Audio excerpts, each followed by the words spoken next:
பிப்ரவரி 19. இன்றைய புனிதர் பியாசென்சா நகர் புனிதர் கான்ராட். பிறப்பு கி. பி. 1290. கலேண்டாஸ்கோ நகர் தூய ரோம பேரரசு. இறப்பு பிப்ரவரி 19, 1351. நோடோ சிசிலி அரசு. நினைவு திருநாள் பிப்ரவரி 19.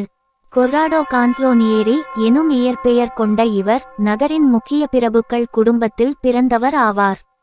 தம்மை போன்றே பிரபுக்கள் குடும்பம் ஒன்றில் பிறந்த இளம் பெண்ணான எஃப்ரோசின் என்பவரை தமது இளம் வயதிலேயே திருமணம் செய்து கொண்டார்.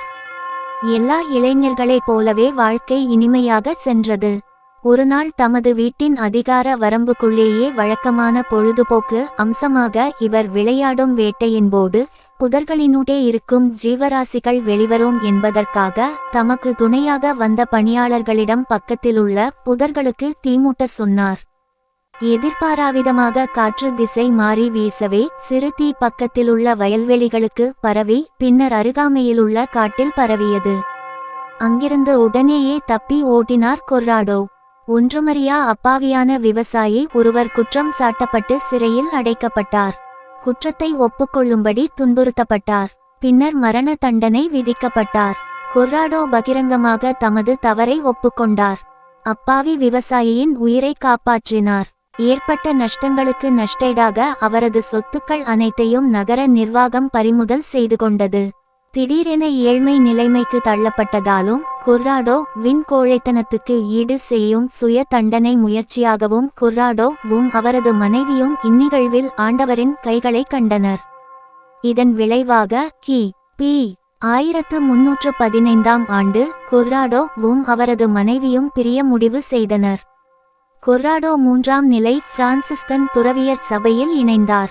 எஃப்ரோசின் எளிய கிளாராவின் சபை எனும் பெண்களுக்கான துறவியர் இல்லத்தில் இணைந்து துறவியானார். தூய்மைக்கான கொர்ராடோ வின் கீர்த்தி வேகமாக பரவியது. அவரை காண வரும் மக்கள் கூட்டம் அதிகமாக அவரது தனிமை அழிக்கப்பட்டது. இதன் காரணமாக தமது யாத்திரையை தொடங்கினார். முதலில் ரோம் நகருக்கு சென்ற அவர் அங்கிருந்து புனித பூமிக்கும் மால்டாவுக்கும் சென்றார். அதன் பிறகு சுமார் கி. பி.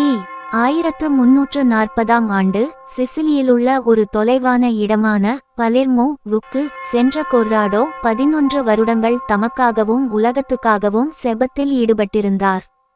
செபமும் தவமுமே அவரை சூழ்ந்திருந்த தூண்டுதல்களுக்கு பதில் என்பதை கண்டறிந்த கான்ராட் தாம் ஏற்கனவே தீர்க்கதரிசனமாக கூறியபடியே கி. பி. 1351 ஆண்டு பிப்ரவரி மாதம் 19ஆம் தேதியன்று சிலுவையாண்டவரின் முன்னே முழங்கால்படியிட்டு செபிக்கையில் மரணமடைந்தார். அவருடைய உடல் அவரது வேண்டுகோளின்படி நகரிலுள்ள தூய நிக்கோலஸ் தேவாலயத்தில் அடக்கம் செய்யப்பட்டது. பிதா சுதன் பரிசுத்த ஆவியின் பெயராலே ஆமென். பரலோகத்தில் இருக்கிற எங்கள் பிதாவே, உம்முடைய நாமம் அர்ச்சிக்கப்படுவதாக. உம்முடைய ராஜ்யம் வருக. உம்முடைய சித்தம் பரலோகத்தில் செய்யப்படுவது போல பூலோகத்திலும் செய்யப்படுவதாக. எங்கள் அனுதின உணவை எங்களுக்கு இன்று அளித்தருளும். எங்களுக்கு தீமை செய்தவர்களை நாங்கள் பொறுப்பது போல எங்கள் பாவங்களை பொறுத்தருளும். எங்களை சோதனையில் விழவிடாதேயும், தீமையிலிருந்து எங்களை இரட்சித்தருளும். அருள் நிறைந்த மரியே வாழ்க. ஆண்டவர் உம்முடனே, பெண்களுக்குள் ஆசீர்வதிக்கப்பட்டவள் நீரே. உம்முடைய திருவயிற்றின் கனியாகிய இயேசுவும் ஆசீர்வதிக்கப்பட்டவரே.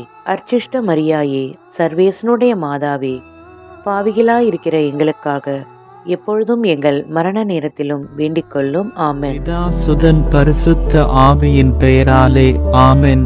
தின பிரார்த்தனைகளுக்காக லைக், சப்ஸ்கிரைப் மற்றும் பெல் ஐகானை கிளிக் செய்யவும்.